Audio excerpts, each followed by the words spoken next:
Well, we're bow fishing in the middle of winter, which is awesome to keep us out on the water. Basically, I know that we would be one of the few boats that will be on the water this time of year, especially at night. You don't see it. But to us, it's an addiction. It's not only the sport and the thrill of the hunt, but the rewards most of the time are a lot better. The payoff is a lot better. We love it.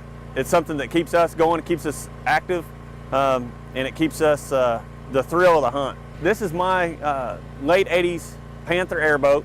It's got a small block 350 on it, and we'll be going up and down the river. Some spots that we'll go through is about an inch deep water.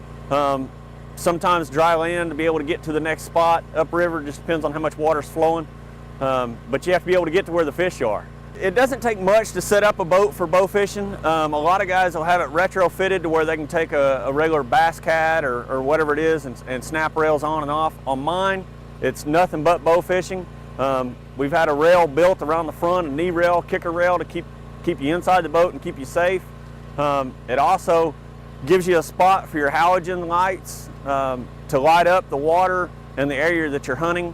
Also, whenever you're going out, generally we're not in ideal conditions whenever we're on the water, but it helps with waves and things like that. It helps break the water off of it. Other than that, it's pretty typical airboat.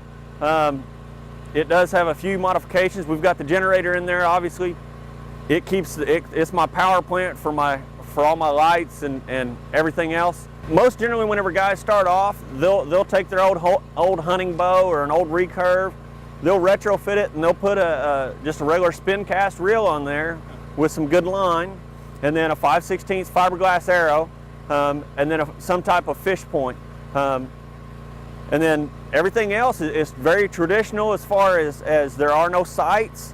So your traditional hunting, so the guys that have grown up longbow hunting or recurve hunting without any sights, this is pretty much their cup of tea. You always have that core of guys that take it to heart, and this is all they do.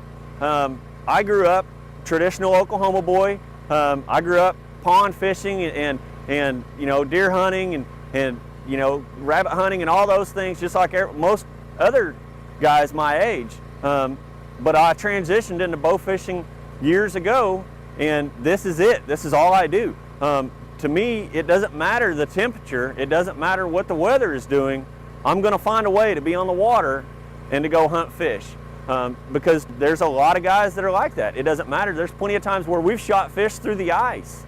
The first week in January of this year, where it was 5 degrees, we were out hunting at night on Lake Texoma shooting fish through an inch thick ice. We'll be out hunting whenever it gets 110 degrees. We'll be hunting gar and rough fish in the middle of the summer. So every weekend, just about, there's a boat in Oklahoma on the water bow fishing.